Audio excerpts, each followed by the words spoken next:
You're 3 weeks out from your birthday, and someone asks what you're planning. That familiar tightness wraps around your ribs. Your throat closes just slightly. You hear yourself say, "I don't really do birthdays," like it's a personality trait, a quirk, something charming about your low-maintenance nature. They laugh. "Come on, we should celebrate you." And something inside you recoils. Not because you don't want to be celebrated, but because the idea of people gathering around the fact that you exist feels simultaneously too vulnerable and too narcissistic. Like asking for proof that you matter. Like being needy in a way you've spent your entire life learning not to be. You smile. You deflect. You say honestly, "I prefer just a normal day." But what if it's not a preference? What if it's a scar? Most people never realize this simple avoidance is actually a message from childhood, written in invisible ink across your nervous system. Because here's the thing, no one talks about you turn off birthday notifications on every platform. Facebook, Instagram, LinkedIn, anywhere that might announce your existence to people who feel obligated to acknowledge it.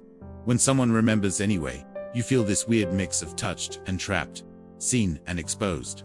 You have said, "Please don't make a big deal." So many times it sounds like a script you didn't write, but can't stop performing. If someone throws you a surprise party, you smile through what feels like suffocation. Your face says grateful. Your body says escape. You spend the whole time managing everyone else's experience of celebrating you, making sure they're comfortable, that it wasn't too much trouble, that they know you didn't expect this. The singing. God, the singing.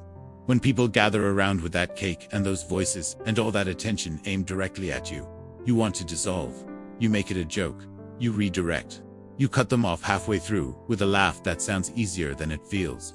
You genuinely can't remember the last time you felt pure joy about being celebrated. But no one ever stops to ask, when did wanting attention for existing start to feel dangerous? This is the psychology of the self-erasing child. And this is where it gets interesting. Because psychologists have a term for what's really happening. Psychologists call this celebration avoidance. And it's rooted in early relational trauma. Not the kind that leaves visible scars. The kind that teaches you your presence is a burden before you have language to name it.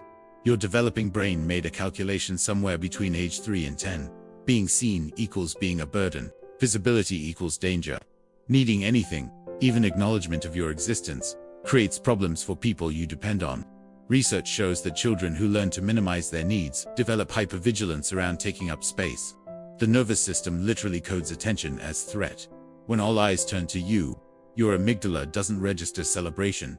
It registers exposure, vulnerability, the possibility of disappointment, of being too much, of discovering that your existence requires more enthusiasm than people actually have. What looks like humility is actually a fawn response. This wasn't about birthdays. It was about whether your existence felt welcome or like work for the people around you. Maybe your birthday was forgotten. Maybe it was remembered but overshadowed by someone else's crisis. Maybe it was celebrated, but you could feel the performance in it, the obligation, the relief when it was over. The nervous system doesn't forget these lessons. The truth is, this doesn't stay contained to birthdays. It metastasizes. This shows up as the person who celebrates everyone else, but never themselves. The friend who remembers every birthday, plans every gathering, makes everyone feel special, and then disappears when it's their turn. You might notice you can't accept a compliment without immediately deflecting. Someone says you did amazing, and you hear yourself say, "Oh, it was nothing," or "anyone could have done it," before you even register what they said. The words leave your mouth on autopilot, protecting you from the vulnerability of being praised. In relationships, you become the low-maintenance partner until you disappear. You pride yourself on not needing much, not asking for reassurance, not creating drama with needs or expectations. And then one day you realize you've become so invisible that your partner forgot what you actually like, what you actually want, who you actually are, beneath all that accommodation. You feel guilty ordering what you actually want at a restaurant if it's expensive or complicated. You calculate the emotional labor your preferences might create for others and adjust accordingly. The hidden cost that shows up years later. You've built a life around being forgettable. You become fluent in the language of "I'm fine" and "it's no big deal." And people believe you. Why wouldn't they? You're so convincing. If you don't understand this, you'll keep wondering why people treat your needs as optional. Because you taught them to. But here's what's really happening at the neurological level. This wasn't weakness. This was your nervous system's most intelligent option. Children are survival experts, and you learned that invisibility equals safety. That needing less means being left less. That the smaller you make yourself, the less disappointment you create. Maybe your birthday was forgotten year after year, and you learned to forget it first, so it wouldn't hurt when nobody remembered. Maybe it was celebrated, but you could feel the exhaustion underneath it.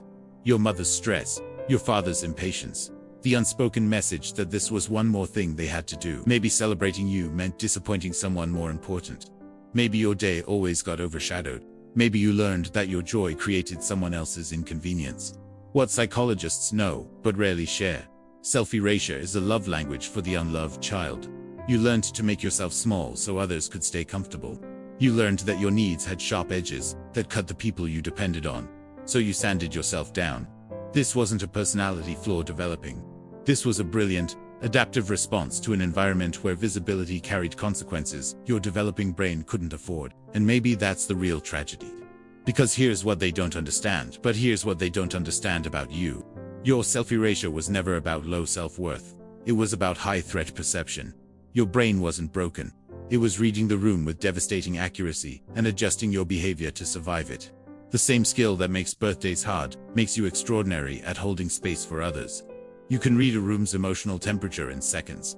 You know exactly when someone needs attention and when they need to be left alone. You celebrate people in ways that make them feel genuinely seen, because you know what it's like to perform. Gratitude for celebration that feels hollow. You're not someone who doesn't want to be celebrated.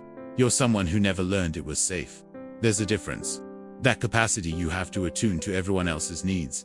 That didn't come from nowhere. It came from a childhood where your survival depended on making sure other people were okay first. Where your emotional radar had to be flawless, because missing a cue meant conflict, disappointment, or abandonment. That's not a flaw. That is, a nervous system that kept you alive when being small was the smartest thing you could be. So what does healing actually look like? You get to start small. Maybe just admitting out loud that your birthday exists. Not throwing a party. Not making a big deal. Just letting the date stay on your calendar without deleting it like evidence of neediness. Healing isn't forcing yourself to throw a party when the idea makes your skin crawl.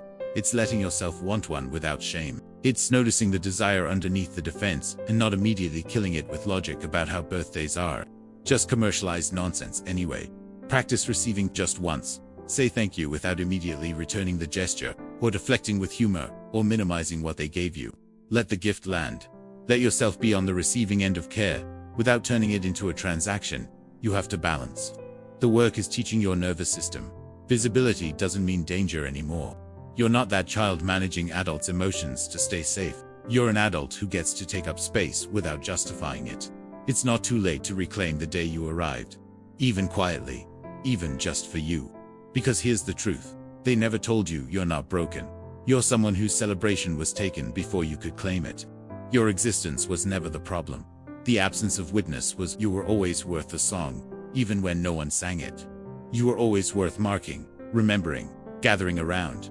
Even in the years when the room stayed empty or the attention felt like performance. And maybe, for the first time, you're ready to hear it.